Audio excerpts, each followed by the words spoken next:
today to talk about Little Women. And I know that the book Little Women by Louisa May Alcott is a classic of American lit, and there are many reasons for that. It is a wonderful piece of fiction, and I was very, very reluctant to watch the most recent adaptation of the film by Greta Gerwig. So today what I'm going to talk about is kind of why I was reluctant, my sentiments about the book and the films, and how that all kind of played out as I was watching the newest adaptation. So a little bit of backstory. I am a huge Little Women fan. I started with the June Allison film adaptation, and I watched that on television when I was a little girl, in black and white. Elizabeth Taylor played Amy. It is the storyline that brought me into this world and made me fall in love with the story. So knowing that, when you look at the different adaptations, and I'm going to talk just about the film ones, and I'm going to link below a by the book video that covers all of the different adaptations. I believe the first film version starred Katharine Hepburn, and I have not seen that one, but I've seen the 1994 one now, and there was also a 2017 one, which I wasn't sure that was on the big screen, but I may end up watching it. We'll see. So if you don't know the plot of Little Women, this may not be the right video for you either. So go ahead and watch that other video, or, check out some reviews of the book. I'm not really going to go into, reviewing the story in and of itself for everyone, because this is such a widely known story, and I don't want this video to be an hour long when I'm talking about it. So in the basics, this is about four sisters living in Massachusetts right at the end of the Civil War. And there are so many themes about growing up, about being who you truly are, about the bonds of family that are in this book, that it really is a story that anyone could find and connect to. And because there are the four sisters, they represent all these different personalities and different types of people. And I think for myself, I find a piece of myself in each sister. Other people identify more with one sister than another. I'm curious if you identify with one sister more than the other, to tell me who that is down below, because I find discussing this book super fascinating. But just so you know, there are going to be spoilers about the story. There's going to be referencing back and forth between book and film adaptations. So, you are forewarned.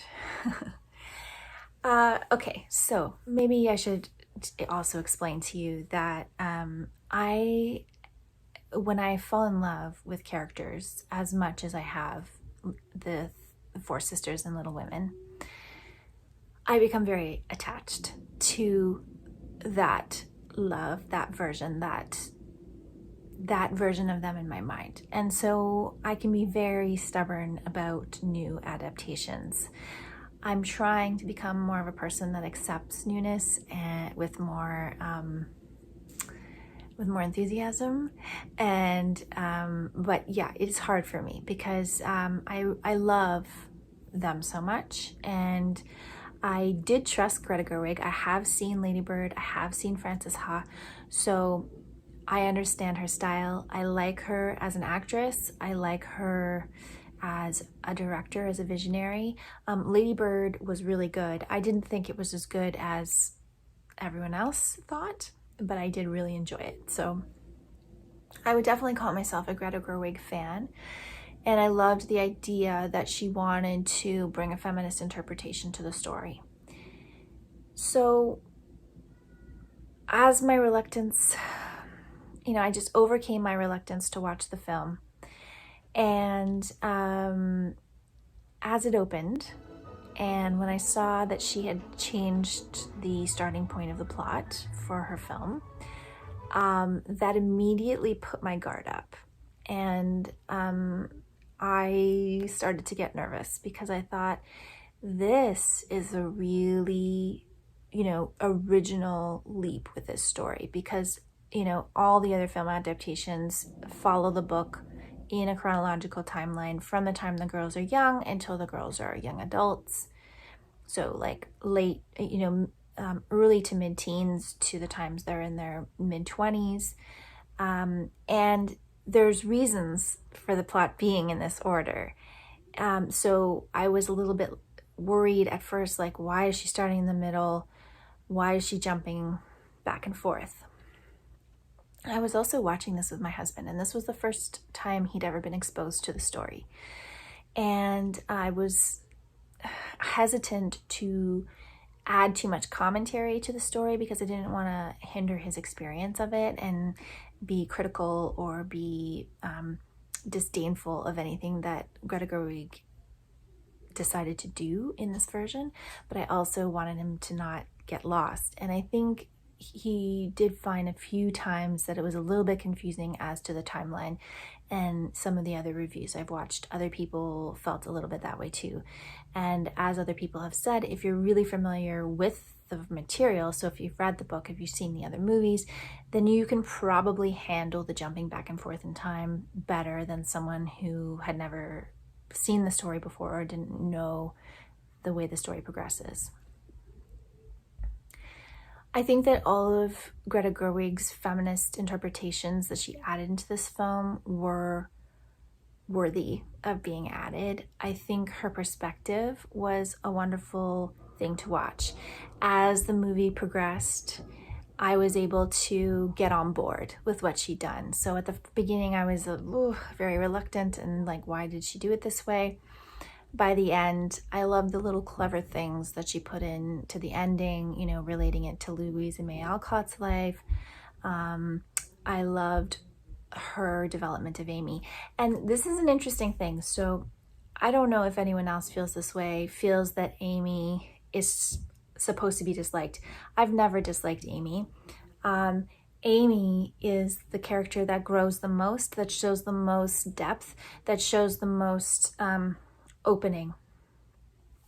It's possible that Beth could have been that character too, but she's obviously not there for the entire thing. And so she just can't play that role. But Amy grows so much. And another thing I'd like to add, which I haven't heard anyone else talk about, is that I've read the next two books past Little Women. So the version of Little Women that I have also includes Good Wives, and then we have Little Men and Jo's Boys. And so that continues on the stories. Now, those two further books are more about the children that live in the boarding house school that Jo runs, and the children of some of the other characters and their lives, because these books essentially were stories about kids. And it's very much similar to the way Ellen Montgomery wrote Anne of Green Gables and Emily of New Moon, where the stories are about the children's experiences. They're not really about the adults as much. And so the adults are more peppered into Jo's Boys and Little Men. So you just don't follow Jo's story as the main story in the next two books. She's kind of an adult that's in the background a little bit, similar to how Marmee is in this story. So I go into the stories knowing, the story further on, that maybe if you've only read Little Women and Good Wives, or if you've only seen the movies, you're just not going to have that further understanding of the story and of the characters and as they develop. But Amy goes from being, very self-centered, very aware of whatever people think of her, to really becoming I don't want to call her the savior of the family, but there's a scene where Aunt March tells her that it's up to her now. Like, she is going to help her family. It's her duty to help her family. And the stoicism of Amy, her pursuit of art, but she really always knew that the way she was going to help her family was through a good marriage, it's a huge leap in her inner world, from being like a very selfish little thing to being somebody who, you know, sees the bigger picture of her place in society. And some people who think that Joe and Laurie should have ended up together, I think, are just not really getting the point of the story, because Joe, you know, she's always an independent spirit, and apparently, you know, Greta Gerwig kind of wanted her to end up alone, similarly to how Louisa May Alcott herself never married. But, you know, she makes a lovely relationship, I feel, between Joe and Professor Bear. And I was a little bit sad that the Greta Gerwig version of the film did not include that relationship development at all. So you're just supposed to, you know, go along with this idea that she's in love with this man who's only been in like 3 scenes with her. And in the other films, you know, they really take some time to develop the relationship between Joe and Professor Bear. And what I like about their relationship is that he has a depth to him. He has an appreciation of her. He has an acceptance of her that Laurie really never demonstrated. They were good friends. They were really good friends, but they did not have a mature relationship. Like, Laurie could not meet Joe as an intellectual and have like a mature intellectual relationship with her. And that, in my interpretation of the book and in the other films, is really what she craved in a partner, if she ever found one. But she wasn't looking for one. But then Mr. Bear kind of grew on her and moved into her heart, and she it was revealed to her that even though she had this fierce, independent spirit, she ultimately also could find someone that appreciated that about her and loved her and didn't want to possess her. I think that was a really important part too. The other problem I had, and you know, I know a lot of people love Emma Watson. I, you know, didn't think Emma Watson was really great as Meg. Meg has a really mature and motherly feeling about her. Along with being that level of motherly and mature, she's also very traditional. She loves the idea of children and family, and she has some, you know, fun, girly kind of aspects to her personality. But she's ultimately, you know, wanting to be a mom, wanting to really emulate Marmee in a lot of ways, her own mother, and have that same experience. And she ends up having that. She ends up marrying a man who's very poor for love. And yeah, I just didn't find that Emma Watson could pull that off for me. She's just not, she just has this very young face, this very girl-like face that, and I don't know, her acting is just not, doesn't have the depth that I feel like was needed for Meg as a character. Some of the things I liked about the movie were the amazing building of Beth and Joe's connection. That's one of the most important parts of the book for me, is like their sisterly bond, their sisterly love, and how much they connected as siblings. And so you know, that for me is important. Like, I want to feel when we lose Beth that Joe is devastated, and I did. I think especially the scenes in the beach, I thought were very beautiful. But again, the way the story moved back and forth in the timeline, it took longer, I think, to establish the relationships doing it that way than it does doing the film in a straight chronological timeline. And that's just, you know, it was a fair enough decision for how she wanted to do her film. But for me, I don't think that it enhances the story. It actually challenges you because you're constantly jumping back and forth, and then you're trying to see those connections between the characters. And ultimately, I think in some cases you miss the connections between the characters because of that jumping back and forth. Marmee is a really important part of the girl's grounding, and Laura Dern, I really like her as an actress, but I didn't feel that she was able to really establish the overall feeling of Marmee that some of the other actresses who played Marmee in the past, Susan Sarandon, and some others, were able to do. So, you know, again, I think you can only work with the material you're given, but there was just a bit more of a reserve to her as Marmee that I didn't believe. And also I felt like the other films really showed the love between Marmee and Mr. March much better. Mr.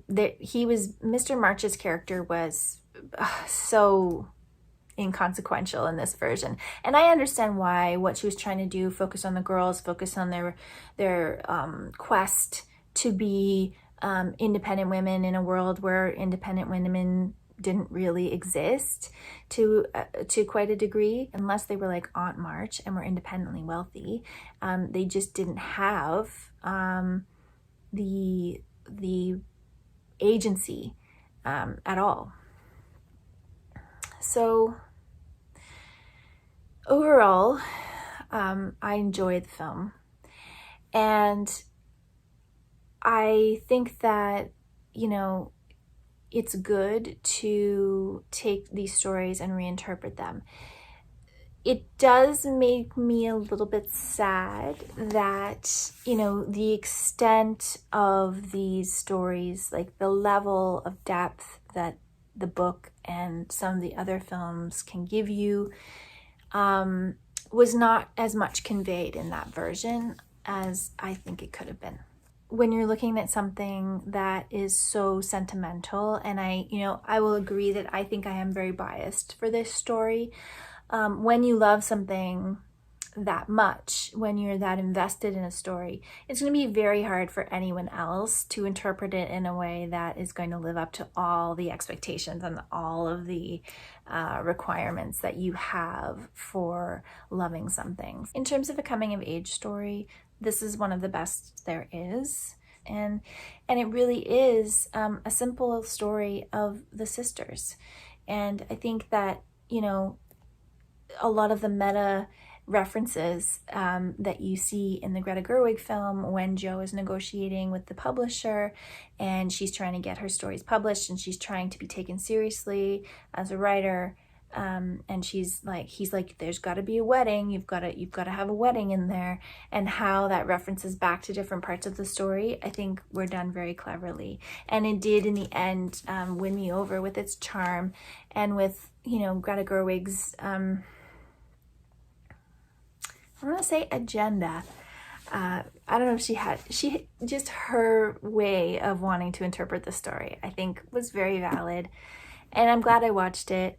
But I certainly won't consider it my favorite version, just because you really need to be in love with every single character, and I certainly wasn't in this one. That's my thought on that. Finally watched it, and I hope that if you watched it when it came out, or, you know, have yet to watch it, you will give it a try and see how it stands up for you to the other versions of the film and to the book itself. And I will be back again soon with another video. Thanks so much for watching.